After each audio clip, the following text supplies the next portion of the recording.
Bonjour tout le monde, bon Ramadan et bon confinement, restez chez vous hein, et le cours viendra vers vous. Alors aujourd'hui, donc, on va vous présenter les mathématiques financières. Normalement, c'est un cours qui est destiné aux étudiants qui sont inscrits en sciences économiques et de gestion. Alors dans cette séance, on va traiter les intérêts simples.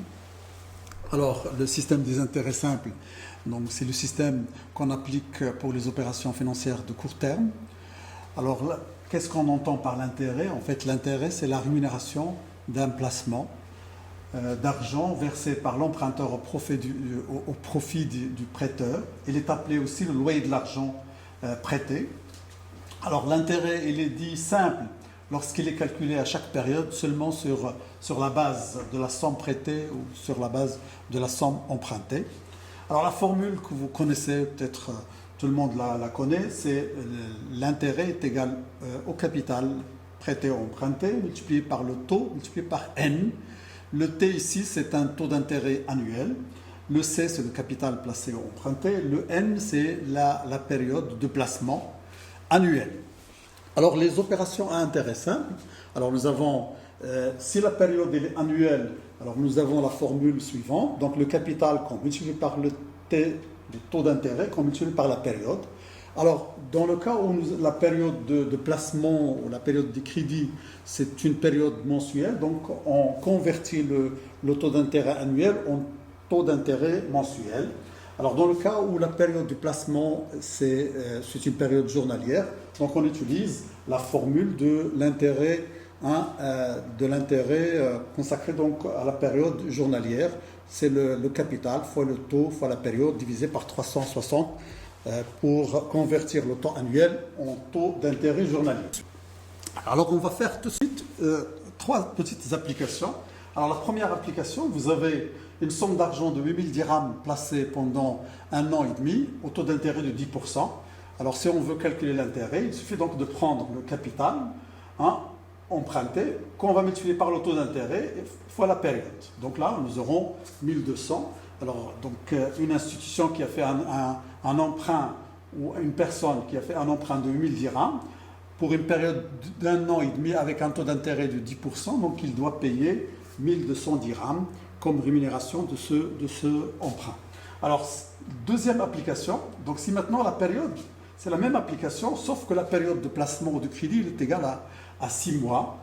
Alors, on devrait donc convertir le taux d'intérêt annuel en taux d'intérêt mensuel.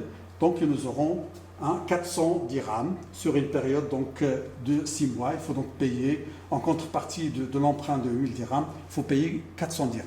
Alors, la dernière application, alors si vous avez donc les 8000 dirhams que vous avez empruntés pour une période de 36 jours, alors là, on va utiliser la formule journalière, c'est-à-dire le capital fois le taux fois N sur 360. Alors, et on aura donc un intérêt à payer qui est égal à 80 dirhams. Voilà donc les trois applications faciles à saisir et à comprendre. Alors maintenant, on va parler du calcul de la valeur acquise. Alors la valeur acquise ou la valeur définitive. Alors vous avez par exemple une somme d'argent que vous avez prêtée. Alors, au bout d'un certain temps, vous allez donc récupérer votre argent plus l'intérêt. Alors, la valeur définitive, donc en fait, c'est le capital plus l'intérêt, sachant que l'intérêt, c'est le capital fois le taux fois N, si c'est annuel, divisé par 12 si c'est mensuel, divisé par 360 si c'est journalière. Voilà, donc nous avons une application. Vous avez une somme d'argent que vous avez placée pendant 36 jours, au taux de 10%. Alors, cette somme d'argent est égale à 80 000 dirhams. Alors, la valeur définitive à la fin de la période de 36 jours, vous allez donc récupérer votre argent, les 80 000 dirhams, plus l'intérêt. Donc, à la fin, vous allez donc recevoir une valeur acquise ou une valeur définitive de 80 800 dirhams. C'est ce qu'on appelle la valeur définitive. Le troisième point, donc, dans ce premier chapitre, en fait, il s'agit de l'intérêt précompté, de l'intérêt post-compté et du taux effectif de placement. Alors, l'intérêt, il est payé au moment du remboursement de la dette. Normalement, quand on contracte une dette, on paye la dette toujours à la fin de la période et en même temps, donc, on paye l'intérêt à la fin. Alors, supposons que nous avons fait un crédit, hein, et on devrait donc payer l'intérêt au départ, au moment de la conclusion du contrat. Alors, dans cette situation, il est appelé donc intérêt précompté et ça nécessite le calcul de taux d'intérêt, hein, effectif. Alors, dans le cas de l'intérêt précompté, normalement, celui qui a fait un emprunt, il ne va pas donc empocher toute la somme, mais il va empocher la somme C moins l'intérêt. Alors, et dans ce cas, donc, il y a un taux effectif qu'il faut donc chercher en fonction de cette écriture-là. Donc là, vous avez le capital que vous avez emprunté, vous avez payé déjà l'intérêt au départ. Alors, donc, on cherche à déterminer le taux effectif en fonction de la période. Alors, bien sûr, là, c'est le montant de l'intérêt, hein, normal. Alors, le taux d'intérêt effectif pour un emprunt qu'on va payer donc via le système de taux d'intérêt précompté. Donc, ça donne T effectif est égal à T sur 1 moins N fois T. Donc, c'est une équation qu'on a fait sortir à partir de l'équation précédente. Alors, on va faire une application tout de suite. Vous avez une somme d'argent de 8000 dirhams qu'une personne a contracté pour une durée d'1 an et demi au taux de 10%. Alors, sachant que l'intérêt, il est un intérêt précompté. Alors, ça veut dire quoi un intérêt précompté? Donc, il va payer l'intérêt au moment où il a reçu le montant de l'emprunt. Alors, la somme effectivement contractée n'est pas donc 8000, mais c'est 8000 moins l'intérêt. Alors, l'intérêt, bien sûr, là, donc, c'est 8000 qu'on va multiplier par 10% fois 1,5 et ça nous donne 1200. Alors, le montant qui a été donc empoché, ce n'est pas 8000, mais c'est 6800 dirhams. Et le taux d'intérêt effectif, ça sera donc le taux d'intérêt donc imposé par la banque sur 1 moins N fois T. Donc, on remplace et on trouve que le taux d'intérêt effectif, c'est un taux qui est largement supérieur au taux d'intérêt annoncé. Okay? Il est égal à 11,8%. Alors, le point suivant, ça concerne l'escompte commercial. Alors, l'escompte commercial, c'est une opération qu'on rencontre au niveau donc, du commerce. C'est des opérations entre commerçants. Alors, les commerçants, ils échangent des modes de règlement qu'on appelle les effets de commerce. Ce sont des titres négociables ils portent des valeurs nominales, des valeurs en monnaie courante. Ils représentent une créance d'argent. Ce sont des titres de créance négociables, d'ailleurs. Alors, ils sont payables à court terme. Alors, les principaux effets de commerce qu'on rencontre dans la réalité, il s'agit de la lettre de change et du billet à ordre. Alors, le droit commercial donc, explicite largement donc, ces notions-là des effets de commerce. Alors, l'escompte commercial, donc, c'est la somme d'argent qui est retenue par le banquier en échange du service rendu. Alors, quelqu'un qui a des effets de commerce et il a besoin de liquidité, donc il va essayer de les escompter avant échéance. Il va payer contre cette opération des commissions et de l'escompte. Alors, l'escompte, c'est comme l'intérêt. Donc, vous avez la valeur nominale fois le taux fois N sur 360 du moment qu'on parle des opérations financières de court terme. Alors, l'application qu'on va voir par la suite donc, illustrera très bien ces notions-là. Alors, la valeur actuelle commerciale, c'est la valeur nominale moins l'escompte. Cette valeur actuelle, donc, il donne la vraie valeur de l'effet de commerce actuellement. Donc, il fallait donc enlever l'escompte pour connaître la valeur actuelle. La valeur nette, c'est la valeur nominale. Il faut donc enlever toutes les charges occasionnées par cette opération de l'escompte. Et les ajouts TTC, c'est l'ensemble des charges, l'escompte et les autres commissions. Alors, le banquier, il va donc escompter l'effet de commerce. Il va prélever non pas seulement l'escompte, mais il va prélever d'autres commissions, comme les commissions d'endossement, comme les commissions de manipulation, de commissions de service, etc. Alors, et puis par la suite, il y a la taxe sur la valeur ajoutée. Donc, toutes les opérations financières sont passibles de la TVA, donc à raison de 10%. Alors, on va faire une application pour illustrer tout ça. Alors nous avons un effet de commerce qui est présenté à l'escompte à 15 jours de l'échéance. Alors sa valeur nominale est égale à 12 000.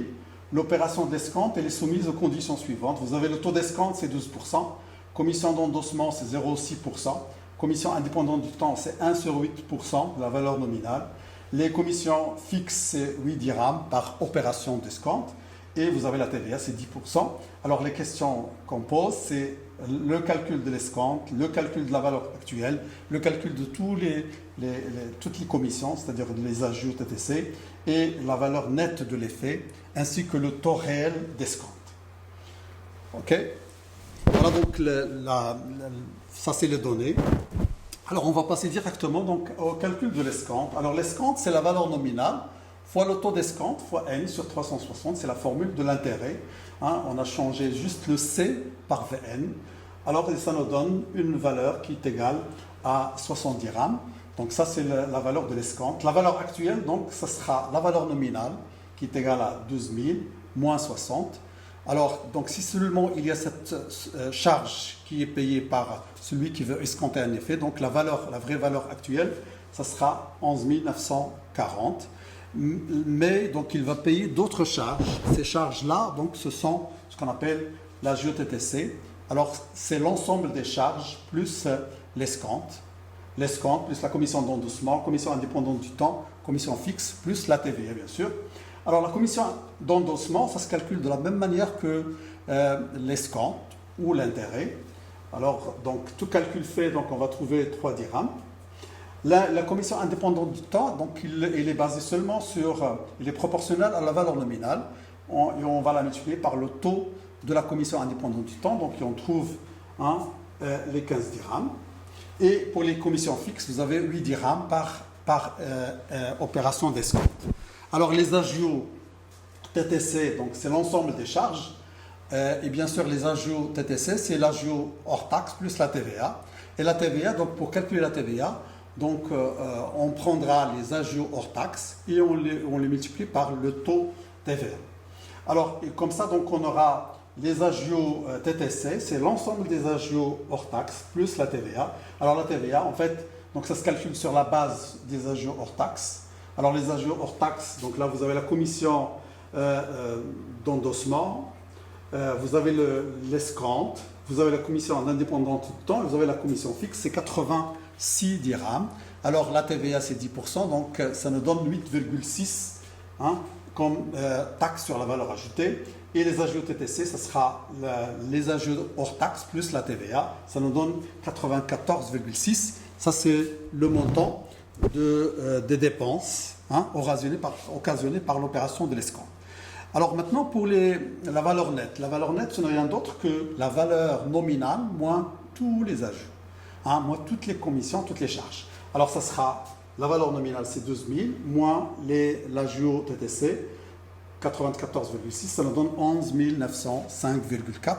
Alors, normalement, celui qui va escompter cet effet, donc il ne va pas recevoir les 12 000 dirhams, mais il va donc payer 94,6 et il va empocher seulement 11 905,4 en contrepartie de cette opération d'escompte. Alors, donc cela va nous ramener vers le calcul du taux réel d'escompte. Alors, le taux réel d'escompte, donc si on a la valeur nominale et nous avons les ajouts TTC, alors les ajouts TTC, normalement, donc si on multiplie la valeur nominale par le taux réel d'escompte et par la période, donc sur la 360, donc là, on utilise la formule du calcul de l'intérêt. Mais cette fois-ci, donc, on veut déterminer vraiment quel serait le taux qu'on a appliqué pour cette opération d'escompte. Et on va faire sortir le taux réel. Ce sera les ajouts fois 300. C'est une opération qui tire à partir de l'équation précédente. Et ça nous donne le taux réel d'escompte. Ajout fois 360 qu'on divise par la valeur nominale fois n. Et ça nous donne un taux réel d'escompte qui est égal à 18, à peu près 19%, donc ça dépasse largement le taux imposé par la banque qui est égal à 10%. Alors le troisième point qu'on va donc traiter dans cette partie-là, la première partie qui est réservée au système des intérêts simples, il s'agit des équivalences. d'effets ou de capitaux. Alors on va dire que deux capitaux sont équivalents s'ils ont la même valeur actuelle, deux effets sont équivalents s'ils ont la même valeur actuelle. Alors pourquoi on recourt à cette opération d'équivalence? Alors si quelqu'un a plusieurs dettes, intérêts simples, donc il peut les rassembler, les rassembler en un seul emprunt, une seule dette. Donc la dette qu'il va donc rembourser, donc ça sera une seule somme donc à la place de l'ensemble des crédits qu'elle a contractés auparavant. Et bien sûr cette somme, ou plutôt cet emprunt, ça va remplacer l'ensemble des autres emprunts. Et bien sûr, la valeur actuelle de l'emprunt unique, ça sera la somme des valeurs actuelles des emprunts remplacés. Alors, dans ce cas, donc, on va parler de l'échéance commune, de l'échéance moyenne. Alors, ces deux notions, l'échéance commune et l'échéance moyenne, donc ça concerne l'opération d'escompte, le plus souvent. Alors, normalement, donc là, si je fais une petite application théorique, donc là, vous avez normalement un effet de commerce, donc qui a une valeur nominale 1, avec une période N1, et bien sûr un taux d'escompte T, et vous avez un autre effet, le effet 2, avec une valeur nominale 2, et le même taux. Alors, le troisième effet, alors avec bien sûr la même chose, Vn3, N3. Alors nous avons ces trois effets. Chaque effet, donc, il a une échéance différente. On veut donc remplacer ces trois effets par un seul effet. Alors l'effet donc, qui a une valeur nominale N, Vn, et une période N, et un taux d'intérêt, le même taux bien sûr, pour les quatre effets. Donc on veut remplacer ces trois effets par un seul effet. Alors cet effet-là, il est équivalent aux 3. Et donc, si on parle de l'équivalence, ça veut dire que la valeur actuelle de cet effet-là, elle est égale à la somme des valeurs actuelles des trois effets. Et bien sûr, donc, quand on parle de la valeur actuelle, ce n'est rien d'autre que la valeur nominale moins l'escompte. Et ça sera donc la somme des valeurs nominales moins les trois escomptes, avec I qui varie de 1 à 3. Et bien sûr, à partir de cette écriture-là, alors on peut tirer le petit n. Alors ici, donc, on va avoir Vn moins Vn multiplié par T multiplié par N. Alors si je considère l'opération comme étant annuelle, donc j'aurai la même chose, la somme des VI NI moins VNI fois T fois NI. Alors, donc, cette opération-là, donc, c'est une opération d'équivalence. Et là, donc, à partir de cette écriture-là, donc, je peux tirer le petit n. Alors, le petit n, c'est l'échéance de l'effet de remplacement. Alors, dans le cas où vous avez Vn est égal à la somme des VNI, alors on parle de l'échéance moyenne. Ok? Alors si Vn, c'est-à-dire la valeur nominale de l'effet de remplacement est égale à la somme des valeurs nominales des effets remplacés, alors on parle d'échéance moyenne. Par contre, dans le cas contraire, donc ça veut dire si Vn est différent de la somme des VNI, alors on parle d'échéance commune. Alors là, quand on pose une question concernant donc, la détermination de l'échéance moyenne, alors il fallait donc penser à utiliser la somme des valeurs nominales comme étant la valeur nominale de l'effet de remplacement. Ok? Donc on va faire une application tout de suite qui va illustrer tout ça. Alors, voilà donc pour l'application. Application 1, vous avez deux effets. L'un est de 750 dirhams, payable dans 32 jours, et l'autre de 747,16 dirhams, payable dans 15 jours. Alors, quel est le taux d'équivalence des deux effets?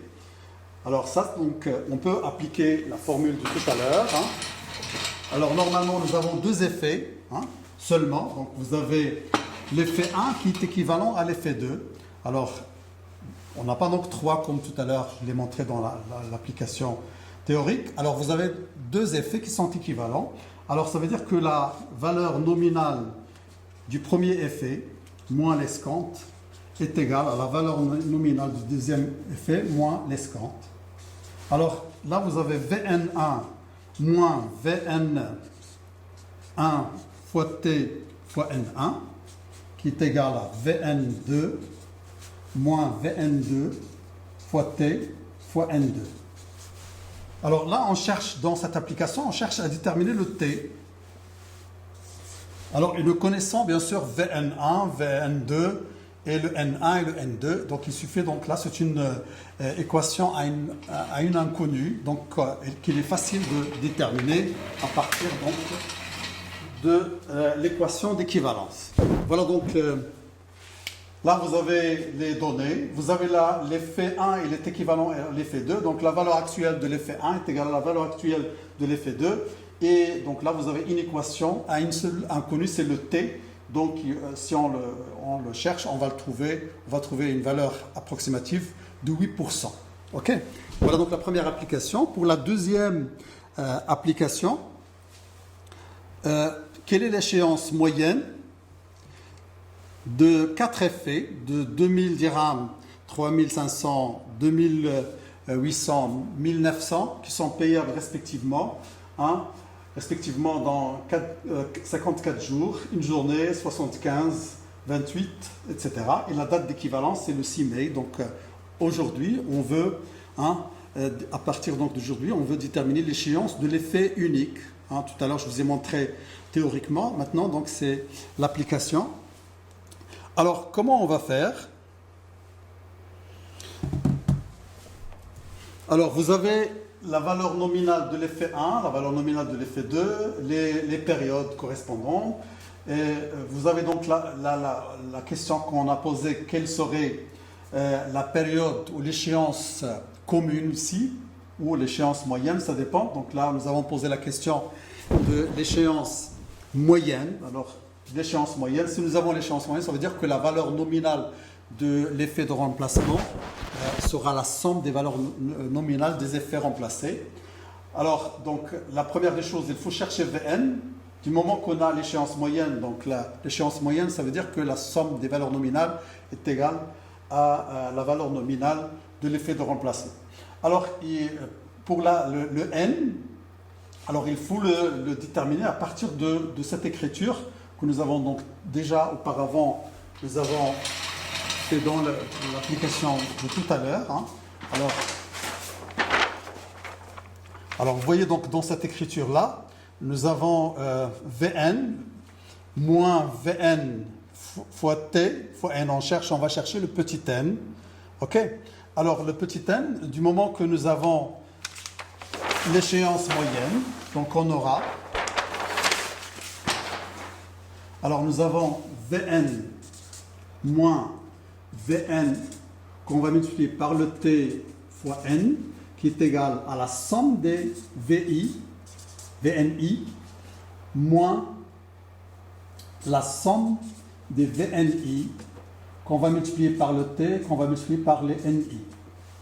Alors, nous avons dit que nous avons une échéance moyenne. Alors, ça veut dire que Vn est égal à la somme des Vni. Alors, ça va se simplifier et nous aurons donc N comme étant égal à la somme Vni qu'on va multiplier par T et qu'on va diviser par la somme des Vni. Voilà donc la formule. Quand on parle de l'échéance, quand on cherche l'échéance moyenne, alors c'est ce que nous avons appliqué dans cette application. Alors nous avons N, c'est la somme des VI fois NI sur la somme des VI. Alors, et ça nous donne à peu près 37 jours comme l'échéance moyenne de l'effet de remplacement. Et nous avons dit que la date d'équivalence, c'est le 6 mai 2020. Alors l'échéance pour l'effet de remplacement, ça sera 37 jours après le 6 mai. Donc ça sera l'échéance moyenne, ça sera le 12 juin 2020. Ok? Voilà donc pour cette application et merci pour votre attention.